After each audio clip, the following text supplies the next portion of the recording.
It's Yoni. Today we're going to go over another math concept.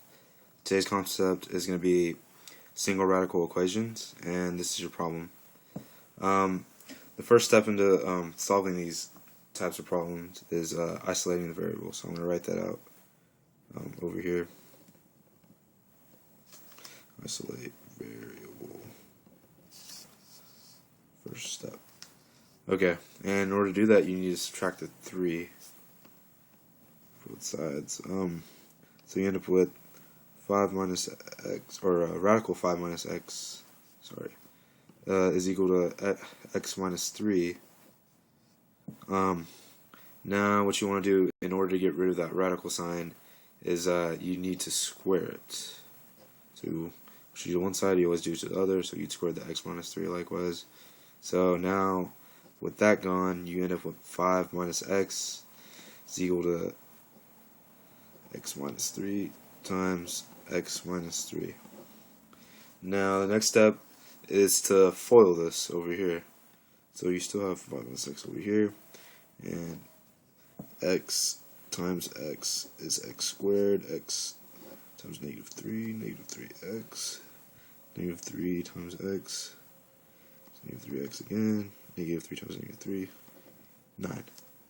Okay.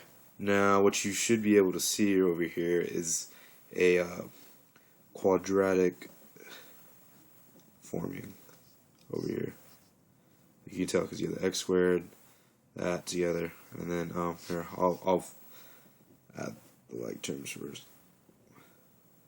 1 is 6x plus 9, and you still have the 5 minus x over here. So yeah, that would be a quadratic, and basically what you want to do now is set the quadratic equal to 0, and in order to do that you need to subtract 5 and add x. So plus x minus 5. So you on this side you end up with 0, and then it'd be x minus 5x plus 4. Okay, now what you do with that is you factor it, so you end up with x minus 4 and x minus 1. Okay, now over here you need to use the 0 property in order to get the x values, and to do that you'd need to set the property in order for it to get to 0. So over here you need 4, because 4 minus 4 is equal to 0, and that would make the whole thing 0. So x is equal to 4, and over here, since you have another x value, in this situation it would be 1. So x equals 1, because 1 minus 1 is 0. 0 times the rest of that is 0. Okay. Now you have 2 answers, and only one of them can be right. So in order to check to see which one's right, you need to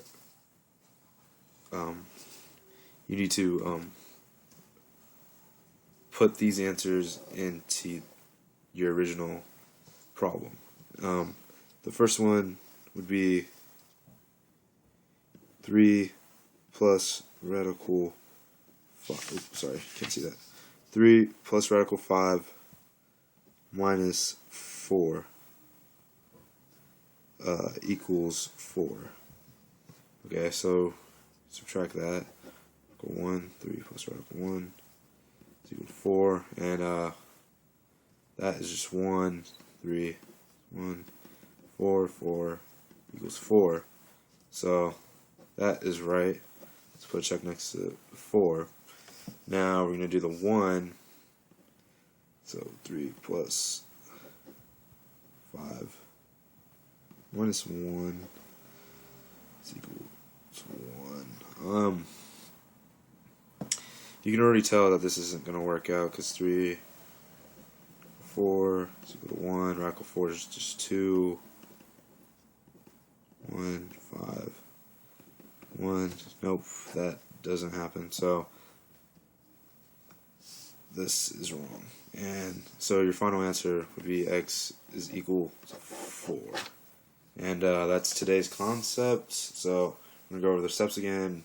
First, you need to isolate the variable, then find your quadratic by foiling, and then using the zero property, and then checking your work again towards the end to get the right answer.